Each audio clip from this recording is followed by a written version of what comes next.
Big penised people. Yeah, that's the level of conversation. Yeah, can I just check that nobody's sprinkled some kind of psychoactive substance over Nigel Farage's Weetabix this morning? Seriously. This is the final bit about Farage, but I think he might have. I think what he might have caused himself a little bit of how can I put it? A bit of a ruckus with his own base. It's like when he was doing his press conference, because like they've recently appointed Vanessa Frake, a former prisons governor, as its justice advisor. Frake suggested that transgender women should not be automatically barred from female prisons, advocating for case-by-case risk assessment instead. And she emphasised that prison placements should be based on individual risk, noting that some trans inmates she oversaw were accepted by fellow prisoners. However, she also acknowledged that sexual offenders may need to be held in male facilities regardless of gender identity. Now, what happened here? Somebody asked our Nigel a very interesting question on this, and his reply is very, very interesting. Well, when it comes to trans women in prisons, you know, isn't it interesting that we run our country with people who become ministers, who generally have absolutely no idea of the subject matter that they're talking about? I've personally never worked in a prison, so I can't answer it, but I think you'll find that the answer... Now, you notice he said there, I've never worked in a prison, but I cannot answer that. He's also never worked in the Home Office, has he? He's never processed any asylum claims. But it doesn't stop him from holding a very, very strong opinion about it, does it? Answer that you'll get from somebody who has worked in prisons at the highest possible level is, I think, basically it's about risk assessment, isn't it? Yeah, I think so. I mean, we all know what the law is. I'm not going to go back over that yet again.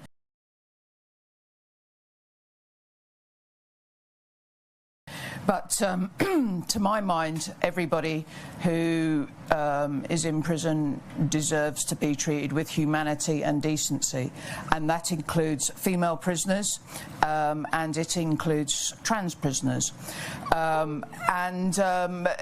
You know, everything in the prison service is risk assessed, and I am sure that the prison service will tie itself up in knots over the trans issue. Let's be honest, I think the reason why they do tie themselves up in knots is a little bit of media sensationalism, where they'll find the odd story about something that's gone tragically wrong, and they will sensationalise about it. Like many other public sectors have.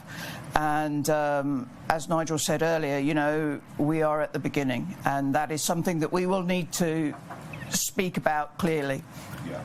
Yeah, but in terms of the problems in prisons, it's a relatively small one. It's like, as I said, he said that he deferred to Frake's expertise, stating that he never worked in a prison and believed decisions should be guided by professionals and risk assessments. Like that, as I said, doesn't stop him from having a strong opinion about vulnerable refugees. He's made a living out of demonising them. So what's stopping him from having a strong opinion on this one? From what I can gather, this comes from amid broader legal and political shifts. I wonder what's been causing that. And the UK Supreme Court recently ruled that protections under the Equality Act refer to biological sex, allowing trans women to be excluded from women's only spaces. I have to say, when I saw all that nonsense, I was incredibly confused, because I'm thinking, have they really thought this through? We all know what it were about, you know, the people who were absolutely celebrating over that with the TERFs and that horrendous individual called J.K. Rowling. You know, you saw her with a cigar doing an Andrew Tate bit. What a horrible person. And current government policy already restricts trans women convicted of serious violent sexual offences from being placed in female prisons. So it's quite a complex and emotionally charged issue. It's clearly upset quite a few of his base. They were not happy, and it shows you how you cannot really take their base really that seriously, if I'm honest, because we all know who this is. This is Julia Hartley-Brewer, and let's be honest, this is how they treated this sensitive, subject. And let's be honest, these people who were wanting to vote for reform, they were not happy. Well, here's the thing.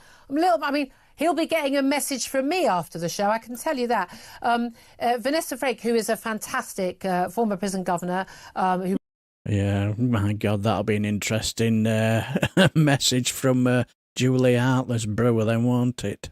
who's had on the show many, many times. She has said, and she has just been taken on by Reform as their new justice advisor, that trans women, i.e. trans-identifying men, let's call them what they are, men, should not be automatically barred from women's prisons, and the decisions on housing inmates should be assessed on an individual basis. And this is something that Nigel Farage has been asked about, and he has backed up.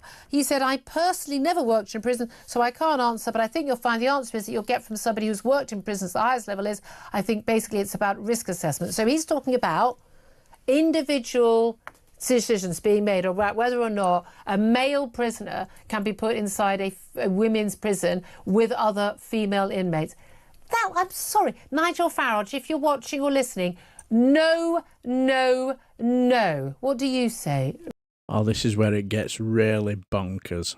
Rona. Completely disagree. I mean, individual risk assessment, it's a nonsense. It is about risk, but it's about the risk that all males pose to women, whether or not they have a background of sexual or physical violence against women. It's about the vulnerability of women. Yes. The fact that there are services and situations where women do not want big penised people. Big penised people.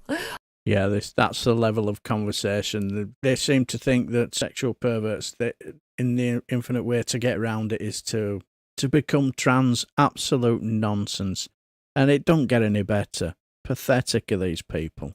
I'm going to get a T-shirt with that on, but that's true. Yeah.